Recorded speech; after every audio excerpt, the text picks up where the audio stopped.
Good afternoon. Welcome. I'm John. I'm a bookseller at Literati Bookstore in downtown Ann Arbor, Michigan. We're so pleased to welcome Andy Clark in support of the Experience Machine and in conversation today with Casey Schwartz.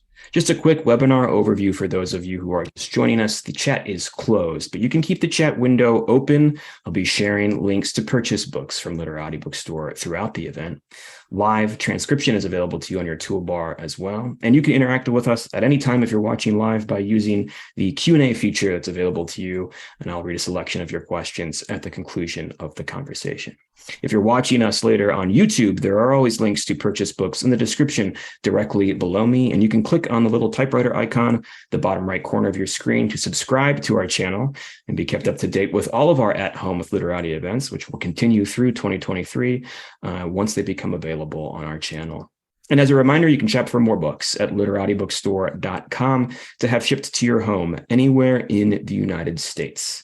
And if you live in Southeast Michigan, of course, our doors are open to the public for in-store shopping. But most of all, we'd just like to thank you for your attendance this evening, this afternoon, or this morning, or much later this evening, depending on where and when in the world you may be joining us. So without further ado, I'll introduce tonight's author and our moderator. Andy Clark is a professor of cognitive philosophy at the University of Sussex. He's the author of 6 books, including Supersizing the Mind, Natural Born Cyborgs, and Mindware. Speaking with him this afternoon, Casey Schwartz is the author of Attention, a Love Story, and In the Mind Fields, Exploring the New Science of Neuropsychoanalysis. She contributes regularly to the New York Times and lives in New York City. Please join me in welcoming Andy Clark and Casey Schwartz into your living rooms. Thank you so much, John. So Andy, this book is fascinating and it's provocative. And if I'm understanding it correctly, it's even kind of a paradigm shift, because what you are arguing is that our whole notion of the brain as a camera taking in like raw data through our senses is false. And actually, our senses are not relaying raw data to us. They've already, in some sense, been tampered with by our predictions about how the world is. Yep. Where did this idea start bubbling up inside of you? Yeah, thanks so much, by the way, for having me. It really is a pleasure to be here. Yeah, I mean, the idea that the brain might be a prediction machine has a long history, actually. It kind of goes back to work by Helmholtz, possibly work by Immanuel Kant as well. The idea that we're constructive agents, that we do something very active when we're dealing with the sensory stream. But there is a kind of paradigm shift here, just as you say, because for much of the 20th century, those ideas were kind of downplayed in neuroscience and in artificial intelligence. What we had was what was sometimes called a feed-forward model of sensory processing. And that was really rooted in something more like Descartes' original vision. So Descartes had this picture of the brain as open to the world through little tiny, literally little openings that had sorts of pressures put on them from the world, and information, impressions from the world pushed their way further and further into the brain, ultimately, in Descartes' case, of course, going off somewhere rather surprising, via the pineal gland, but we don't need to go into that bit of it. But something like that picture of a forward flow of information, retrieving a richer and richer picture, was sort of enshrined in neuroscience and in artificial intelligence. So in AI, there was work by David Mars, very, very influential, Mars' book on vision, a wonderful piece of work, but it depicted vision as primarily moving from the outside in as you sort of activated richer and richer arrays of sort of feature detectors, pushing deeper into the brain. So going from like a 2.5D model eventually to a 3D world model. In neuroscience, a picture of vision where actually all of the arrows for vision were going inwards from the eyes, deeper and deeper into the brain. And yet everybody knew that there was a huge amount of connectivity running in the other direction. So much so that in some cases there's between 4 and 8 times as much connectivity running from deep in the brain towards the edges than there is running in the other direction. So the brain is doing much of its effort is going from the inside out, and yet these pictures were from the outside in. So there was a kind of puzzle, and I think what's Oh, emerged is a solution to that puzzle, seeing the brain as essentially an organ of prediction that uses the sensory information in this rather different way. So the analogy I was using that you mentioned is a smart camera versus something like a painter. So the smart camera picture is this sort of moving from the outside in, but it's a pretty smart camera, so everyone knew that. You know, we could kind of highlight some bits of what's coming in at the expense of others. Um, at the same time, it was still that outer to inner movement. And what that's been replaced with now, I think, or at least this is becoming fairly dominant in cognitive neuroscience, is an inner to outer movement. So we can talk lots more about that, but that's the sort of general kind of paradigm shift that you're talking about. and so the very infrastructure of the brain was sort of feeding this new sense that it was more inner to outer. But I'm just curious about you personally, like how did this idea like start, resonating with you and sort of gaining speed in your own mind? Yeah, that's an interesting question. I mean, most of my career was spent looking at embodied cognition. So what I've been mostly interested in as a philosopher of mind and as a scientist of mind, a cognitive scientist of a kind, is just how we construct experience. And one of the big missing factors appeared to be the role of action in the construction of experience. So I was always interested in that. I was interested in the way that some of our actions seem to be performing the sorts of information processing operation that if it were done in the head, in the brain, you would think was part of the machinery of cognition. So there's a view I hold there called the extended mind that we might circle round to towards the end, because I think these accounts give us a platform for extending the mind. But my real interest, I guess, arose because I'd worked on embodied cognition and the extended mind for quite a long time. And I came to realize around, I think about 2008, just when Supersizing the Mind was published, that I didn't think there was much further that I could go with those particular arguments. What I needed to do was respond to what everyone was always saying to me, which was, yeah, but what about the brain? Yeah, it's kind of pretty obvious that brains matter, and that whatever we're doing with our bodies and the world, we wouldn't be able to do it if we didn't have brains in the middle of that sort of story.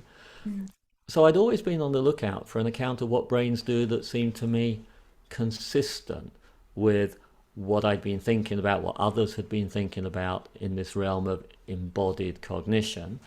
And seeing the brain as an organ of prediction turns out to be a really good way of doing that. As for how I ran across it, to be honest, entirely slightly coincidental, I suppose. I'd had a brush with these views back in the mid-90s when I had a colleague at the Philosophy, Neuroscience, Psychology program at Washington University in St. Louis. The colleague was Rick Grush, and he worked on what was called the emulator model of mind. And that involved the brain as making motor predictions in particular, and being able to imagine motor actions by running that prediction machinery, which is normally used to just kind of smooth out ordinary here and now motor action. So if your brain had to wait for the signals from the sensory periphery before smoothing out motor actions, you'd get jerky sorts of actions. But instead, the brain seems to predict what those sensory correction signals would be, and so it can use them in a sense before it's got them. It can use a sort of a simulated version of them before it's got them. So that model was out there, but nobody at that time thought really that you would understand perception, action, embodied cognition, emotion, how minds get to extend into the world, all using the same apparatus. But I read a paper in 2000 and, well, late, it probably was around that time, 2008 or thereabouts, by Carl Friston, called A Rough Guide to the Brain. came out in a journal called Trends in Cognitive Sciences. I was on vacation with my family in Scotland, and I was just immediately struck by how this story about what brains do had the potential to make contact with all of those themes that I'd been so interested in.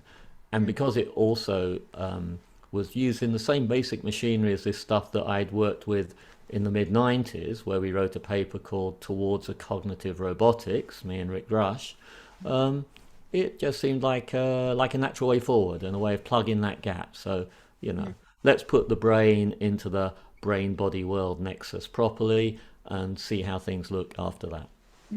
So Andy, I know you've prepared a few slides kind of with prediction, showing us prediction and action, the power of prediction. Let's turn to them. Okay, sure. So I will do a little screen share here and talk us through those. Hang on, share screen. That looks good. Share sound because we're going to want that. Get the right bit and share it. Okay. Hopefully you can all see something, and maybe you can't quite see what it is. It's just sort of black and white stuff going on. So this is the first example to give us a sense of the power of prediction to structure experience. What I'll do is I'll now show you the original image, and then I'll show you this. It's called a Mooney image one more time. And that time it should look quite different to you, actually, different in a way that is quite phenomenologically striking. So here we'll go with this quick demo. There's the Mooney image. Here's the original. And here's the Mooney image back again. So I'll do that one more time. Mooney image, original, Mooney image back again. At this point, I would think that everybody is now seeing that black and white sort of a smorgasbord or whatever it is there as a kind of cuddly little cat. Cuddly, fairly large cat, actually. And interestingly, of course, once you see that, you can never unsee it pretty well. At this point, you probably won't be able to see that just as a jumble of black and white the way that you did to begin with. And this, I think, is something that that we need to reflect on a bit when we kind of think that we're just seeing the world around us. Because what we're seeing is the effect of some incoming sensory stimulation, but it's that effect as it's filtered by all of these predictions that brains like ours have learned to make. All that we did in this case is we kind of hurried up the process that goes on over childhood and developmental time and all the time by using an image that a thing that you know very well already, to sort of activate predictions that you already had to enable you to make sense of this. But in the case of just looking around the world, according to these accounts, the very same thing is going on. Everything that you see, hear, touch, feel, everything outside and everything inside your own body is coming to you filtered by these big webs of prediction. So, and there's lots of other examples, and I'll run through a couple, and then we can maybe step back and think about what this might mean for things like experiencing medical symptoms and so on. But here's another example. Some of you might have seen this. Some of you might remember the Yanni Laurel thing from ages ago. This is very similar to Yanni Laurel. There.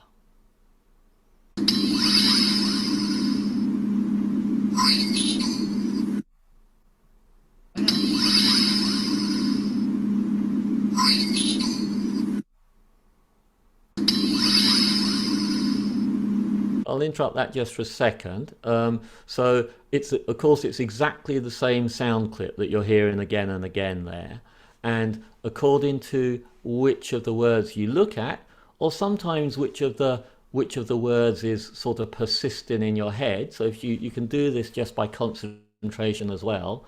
And sometimes you get flips that seem to just happen because your brain's kind of got bored with interpreting it one way and suddenly interprets it the other.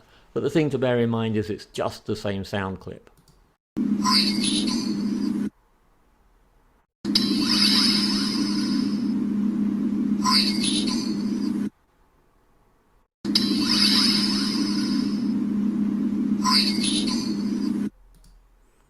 sorry, stop that there.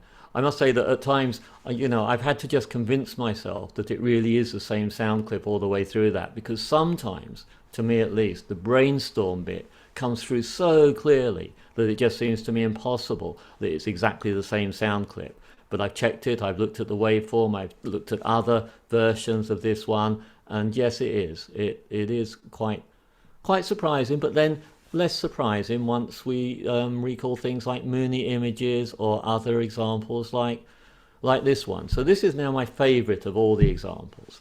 This is sine wave speech. Sine wave speech is ordinary speech where some of the dynamic qualities have been stripped away artificially. And so it's this sort of skeleton of speech. And it will sound sort of like high-pitched beeps and whistles when you first hear it. Then, a bit like the Mooney images, I'll play the original sound file and then play the sine wave speech again. And that second time around, I think you'll find that the sine wave speech sort of jumble of beeps and wheeps has been replaced by something much more structured, much more intelligible, but also, and this is the thing I want you to really sort of home in on, something that just sounds different. So, once you learn to hear one of these sine wave speech sentences after you've heard the original, once you've got good predictions to bring to bear, you can just never hear it the original way again. Your experience is permanently transformed, and that's what predictions are doing all the time to every aspect of your experience, at least if these accounts are right. So here we go.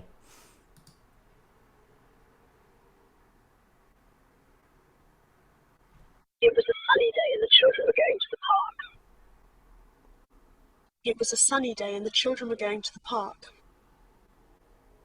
It was a sunny day and the children were going to the park. So that was the first one. Is the sound coming through all right there? Yeah? Okay, here we go.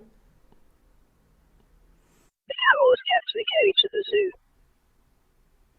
The camel was kept in a cage at the zoo.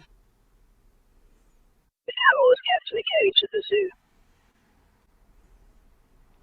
He was sitting at his desk in his office. He was sitting at his desk in his office.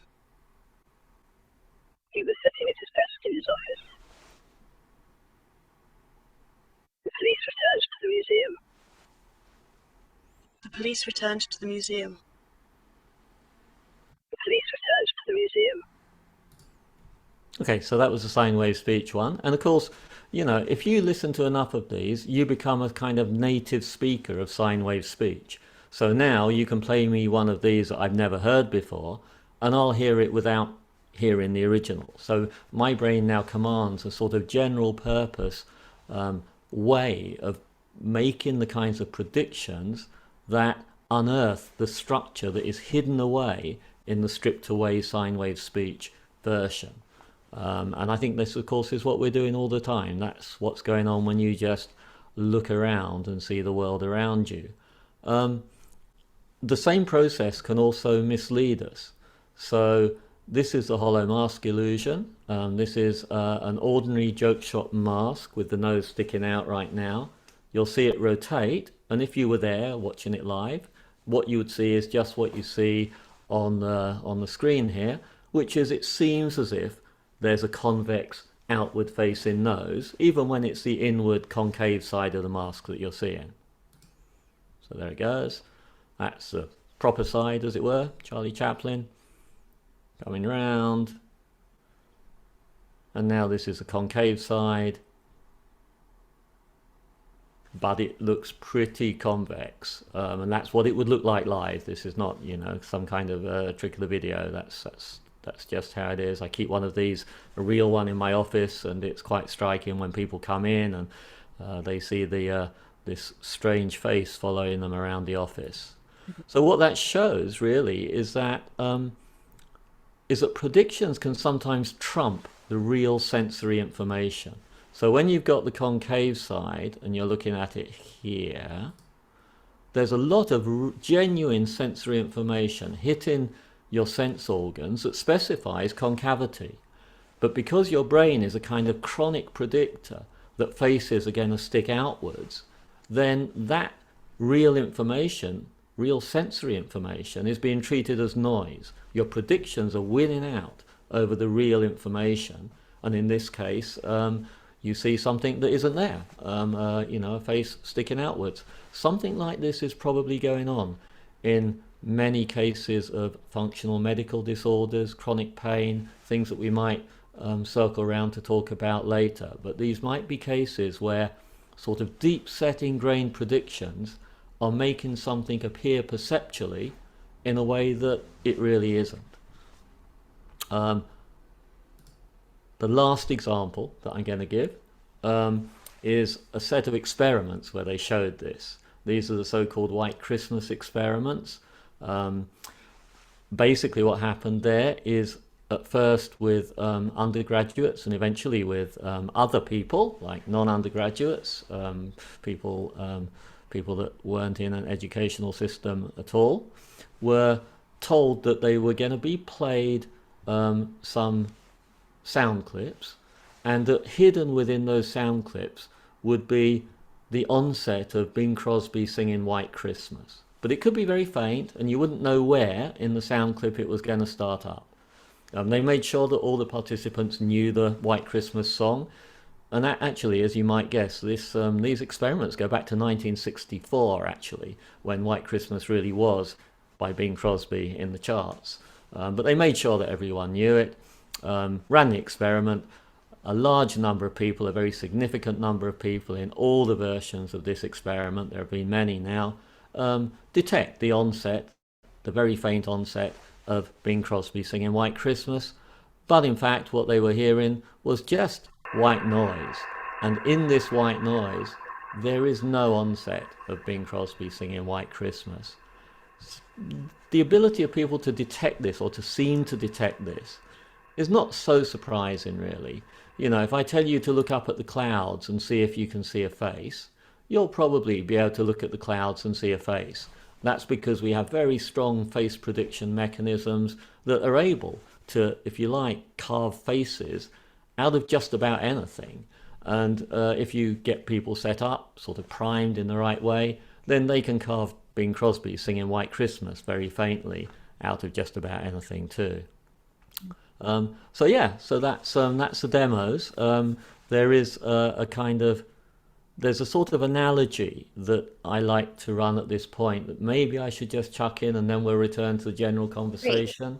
And this is the analogy with weather systems. So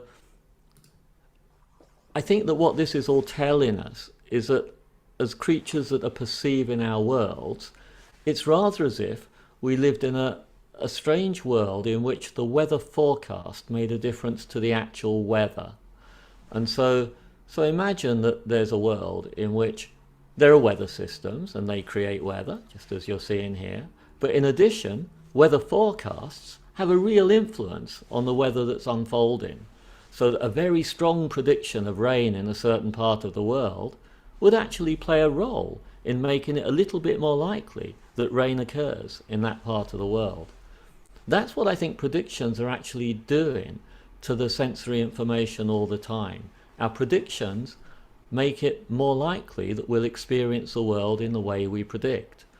Of course, you know, something is anchoring us to the world, which are the errors that emerge when predictions go wrong. But I'm going to stop this little screen share and everything now and come back to reality, and we can pick up the conversation. So yeah, we don't live in a bizarre world in which, you know, weather forecasts actually make a difference to the weather.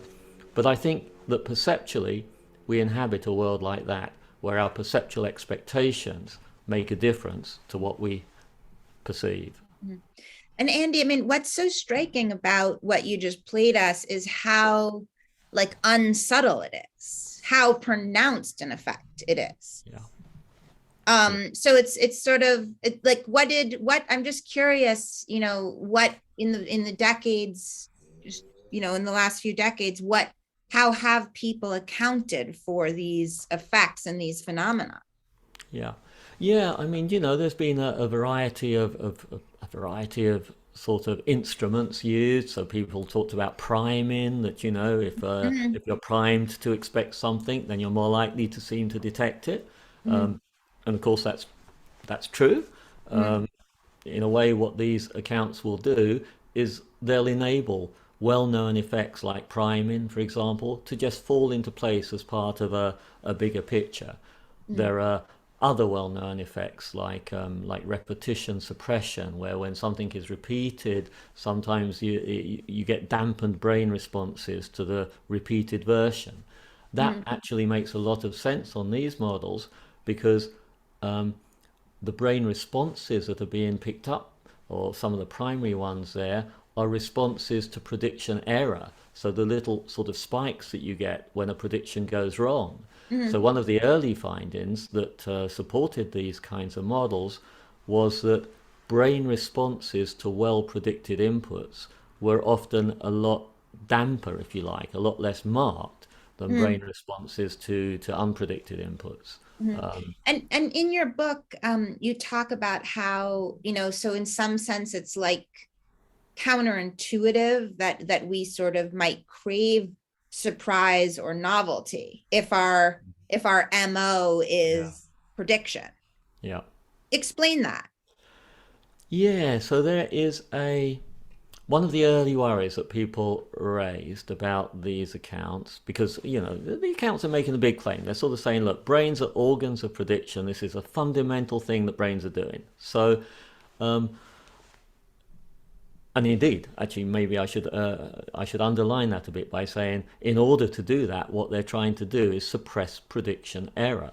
So when your prediction fails sufficiently to match the sensory evidence, the brain produces an error signal, Mm, saying, look, mismatch, I've got some residual information here that is not accommodated by my current best guess. And it's those prediction error signals that enable us to pull back a better prediction, to begin to sometimes get things right after initially getting them wrong. mm. So, so yeah. Hang on, I've lost my You're own saying train of thought. about like why would there be this counterintuitive delight in That's being right. wrong and being surprised? That's right. I wondered why I was going there. The darkened room problem. Yeah. And so one of the troubles that people raised was, okay, suppose that brains are organs of prediction. They don't like prediction error. They're just trying to get rid of prediction error. That's what they're about. In that case, the question was raised, why don't we just find a nice dark corner somewhere, go and sit in it, and maybe slowly die? So, you've got this stream of highly predictable sensory inputs: darkness, darkness, darkness, no food, no food, no food. Surely that should be heavenly for the predictive brain. It's got rid of all the errors, and you can just sit there and shrivel. But of course, when you actually think about us as evolved organisms, that's the very last thing that we're going to do. So how do we accommodate that? You need to realize that, first of all, what we think we consciously predict is a very tiny, tiny, tiny bit of these stories. Mm, So you might sit in that dark corner and think that the only thing you're predicting is darkness, darkness, no food. But mm, actually, huge numbers of nested subsystems inside you are mm, busy predicting all kinds of different things. They're predicting things like, my energy levels are not going to be allowed to drop so low that I'm going to shrivel up and die. I'm going to get water. There's going to be company. So all of these sort of low-level predictions, some of them kind of written into very, very basic organizations of the biological machinery. mm, They're kind of active, dragging us into this sort of window of viability where we tend to stay alive. mm, So it's important to keep all of that stuff in mind, I think, when we think about us as prediction machines. We're prediction machines where all the predictions are structured around what it takes to keep us alive and viable mm, as prediction machines or prediction organisms. mm, mm, Nonetheless, I think the takeaway from the stories about perception and indeed about action, which we might get to at some point, mm, is that the structure that we pick up on in the world is always being, if you like, kind of mediated by prediction error signals rather than by the input from the world. So what mm, that means in effect is that I see the world in a way that is structured by my expectations, even when I'm being dragged back to the world because I'm getting prediction error signals, because they're errors relative to those expectations, not to just any old expectations. So I'm anchored to the world, but I'm anchored to the world in a way that is not sort of, it's not just like turning a camera on the world, to go back to that. And Andy, I mean, you've got some sort of really important passages in your book about how this idea and this mechanism might apply to mental illnesses. Talk, if you will, about how this relates to something like autism or something like schizophrenia. Yes, okay. Should say, before I do any of that, I'm not a clinician. So, I hang out with a lot of clinicians. I go to an awful lot of seminars where we exchange ideas amongst kind of predictive processing theorists and practicing clinicians. So these things are kind of forged and tested in real life, but it's not my fundamental speciality. However, I do think that these accounts give us a way of doing what's currently being called computational psychiatry that is well worth exploring. Maybe the best thing to do is to give a very general framework for that. So if you think about the brain as a prediction machine, there are kind of two ways. Well, I'm going to have to put one more thing on the table. There's not just predictions and sensory information. There's a third thing going on all the time, and that thing is absolutely crucial, particularly to computational psychiatry. That thing is the weighting of the prediction and the prediction error signal. So in the case of the hollow mask illusion, for example, what we were seeing was that we have this very highly weighted prediction that faces will stick outwards, and that makes it very, very hard for sensory information specifying one that doesn't to actually make its presence felt in our perceptual experience. So that bit of the story is called precision weighting. It's basically, for statisticians out there, it's the inverse variance of the prediction error. But it's just really the estimated reliability of the prediction versus the prediction error. So now you've got these three things. You've got predictions, you've got prediction errors, and you've got the relative weighting that's being put on them. That's the setup. Of course, Andy, mention here briefly what's the word that the layman calls this? Precision weighting, you say, is essentially attention, right? Oh, sorry. Yes. So I was thinking, what word? But yeah, attention. So the precision weighting mechanism is the way that the brain performs attention. So everything to do with attention is some manifestation or other of the precision weighting apparatus.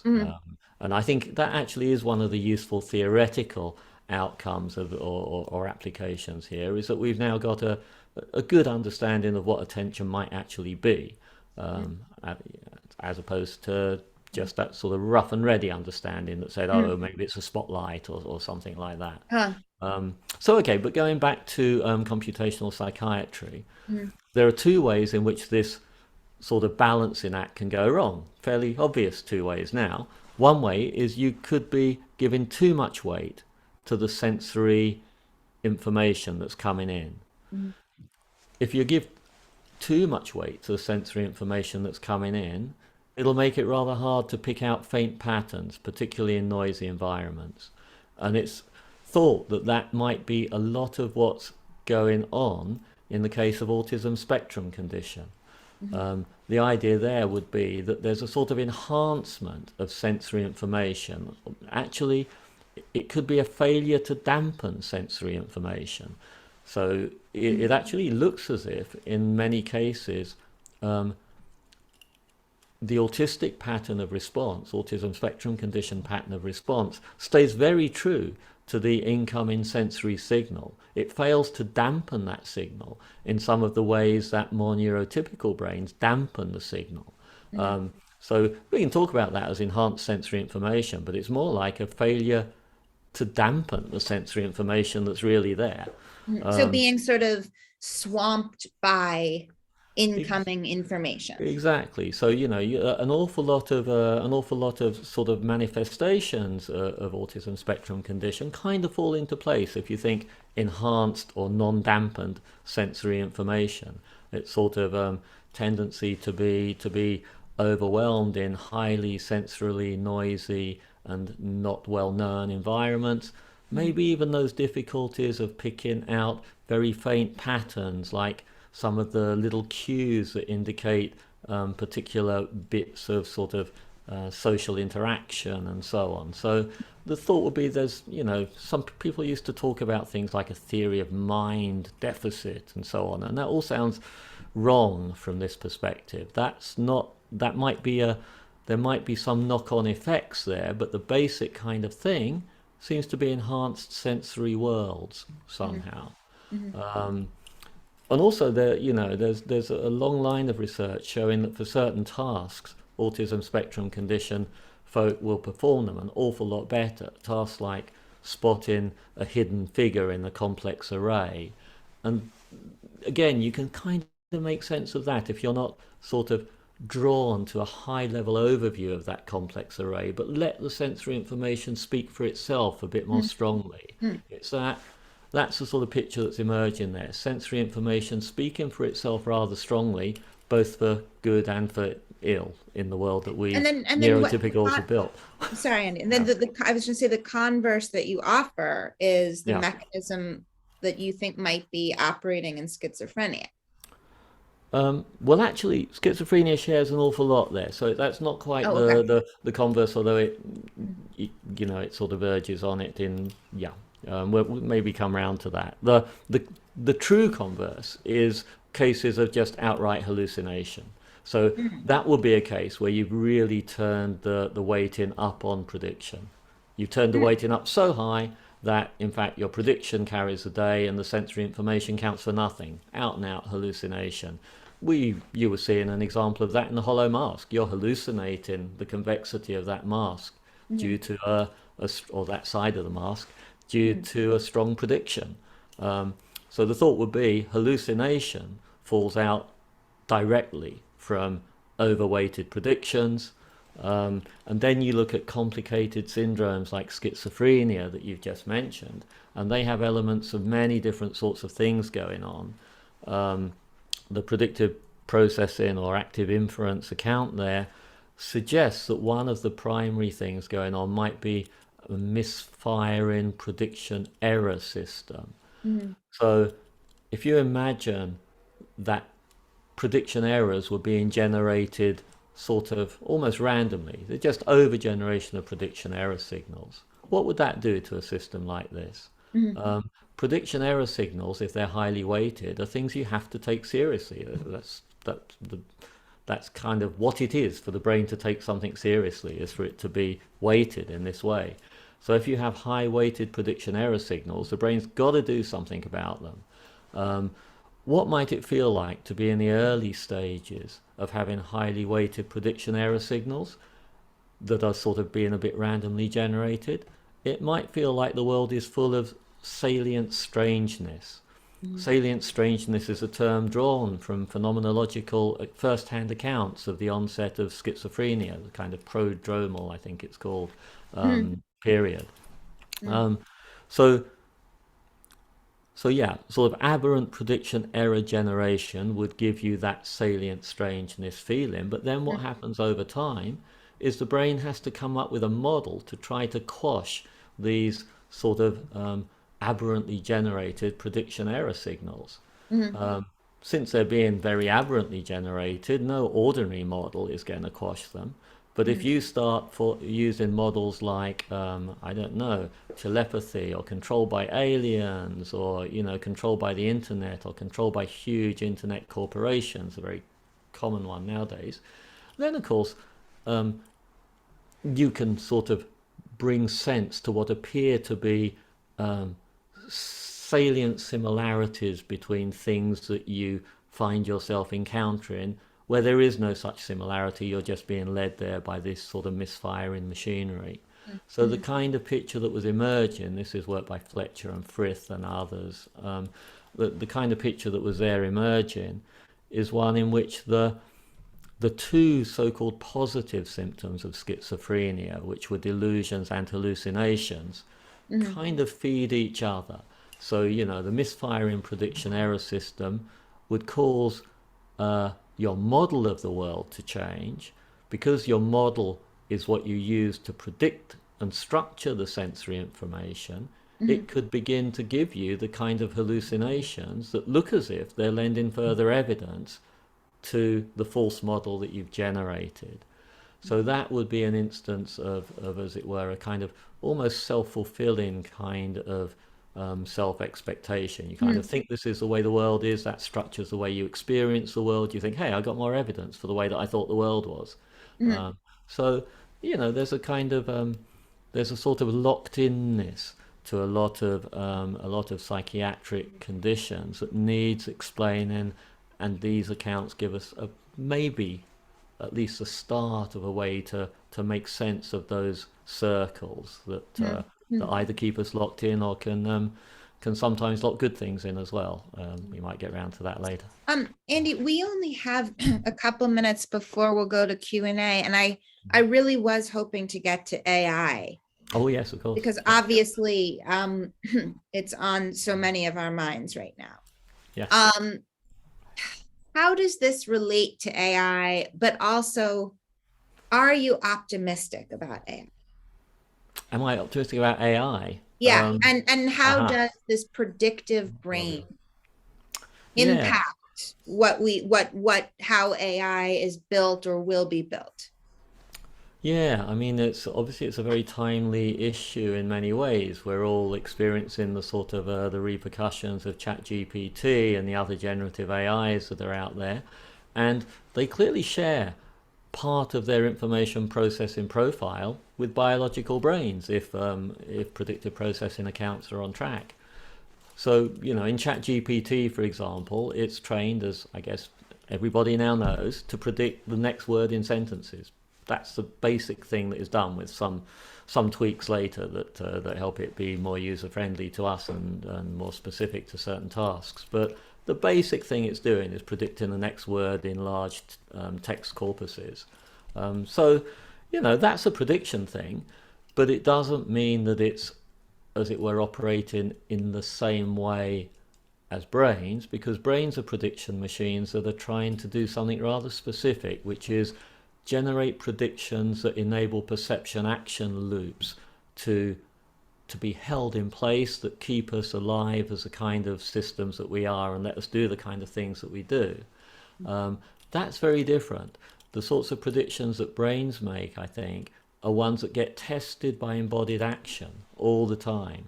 And so I'm not just predicting a flow of passive things that are sort of being given to me. Instead, I'm predicting how things will shift and alter if I move around in the world, if I poke it and prod it and say certain things to you. Those sorts of predictions structure an understanding that seems to me much more like a sort of rooted in the world cause-effect understanding, and one that's centered on me as an organism with a particular set of biological needs that the predictions are also trying to serve. So I think that the large language models and the other generative AIs out there are part of our cyborg present and our cyborg future. They're wonderful sorts of things to wrap around biological intelligences.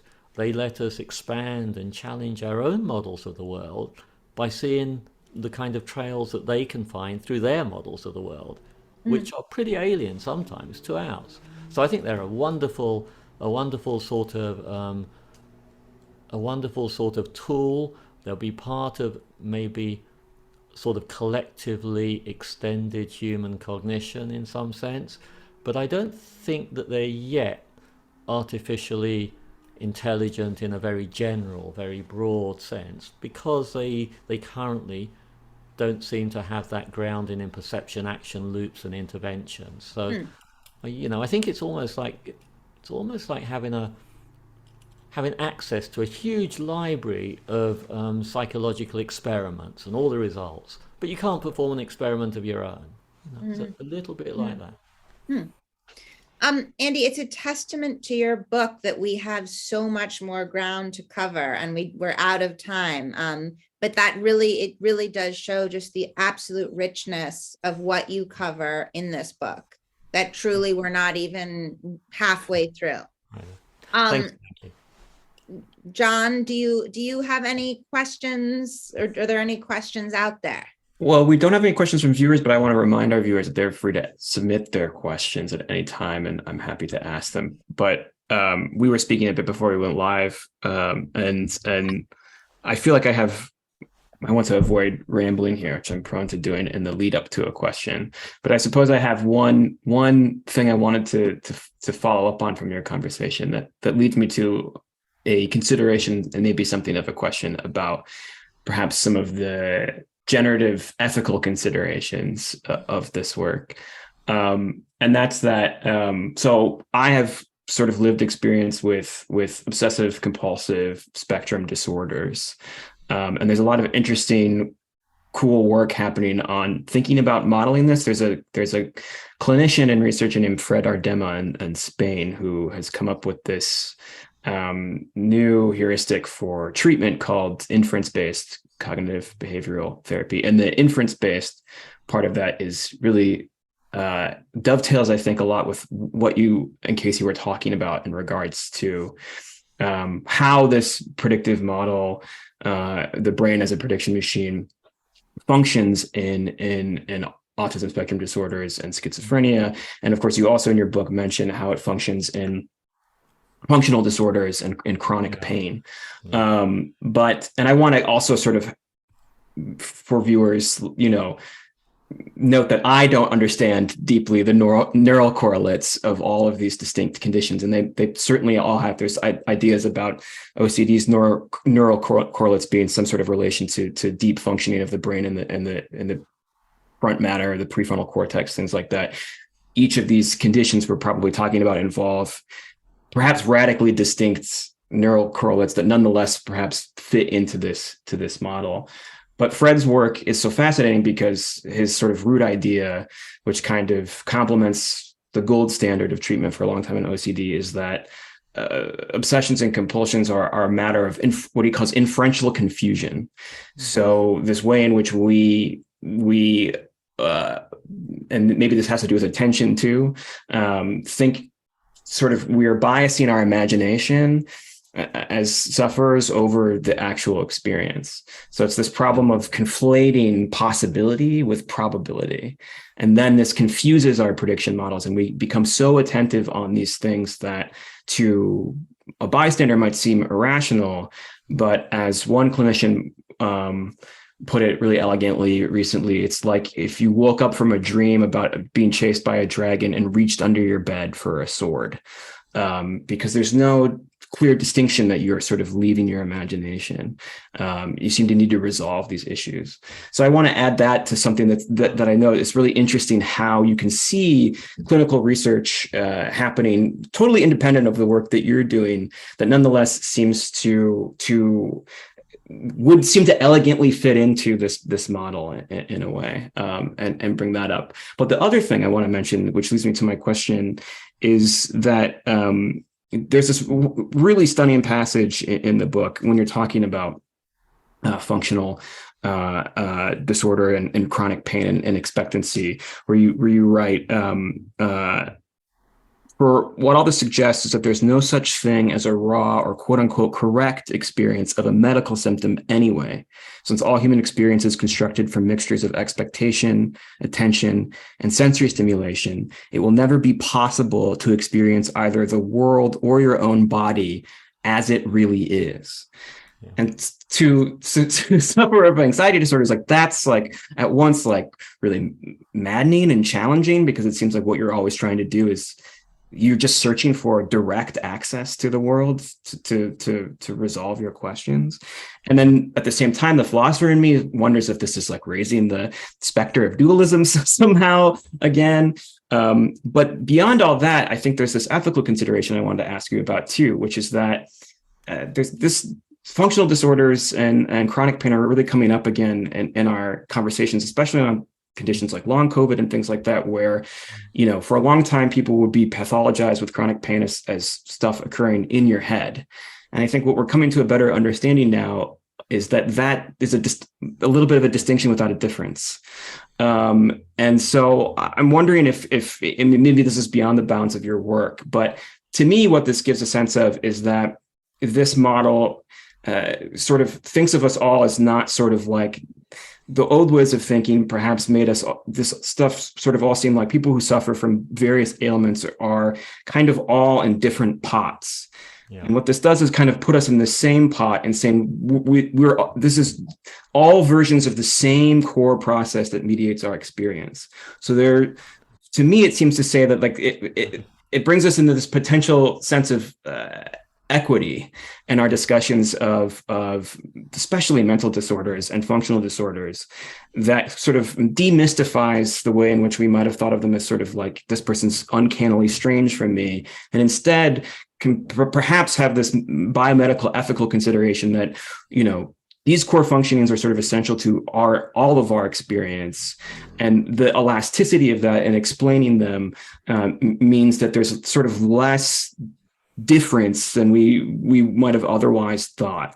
I think that's maybe kind of a lumpy way of putting it, but to you, Andy, I'm just curious to know if if those potential ethical considerations and medical ethical considerations weigh into your conversations and your research with clinicians as you research this.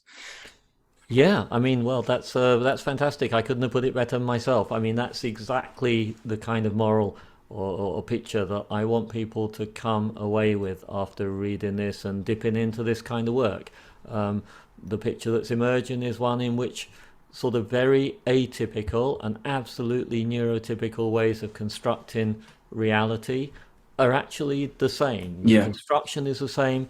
It's just you've got all these little precision weighting knobs and dials that are adjusted slightly differently in different cases. And there's probably as much variation throughout the so-called neurotypical range as there is throughout the other ranges. I think what we're looking at here is a very high-dimensional space in which variations in these very simple elements create different kinds of experience. We can distinguish an outright hallucination from something that isn't. And beyond that, I think the idea of, as it were, who's getting closer to the way things really are is one that we just can't get a grip on. It's like, when did you see that Mooney image properly? Did you see it better before you'd seen the original image, before you kind of had better predictions to bring to bear? Or did you see it more properly, as it were, when you weren't tainted by your by all those predictions? What about the sine wave speech? When did you hear that right?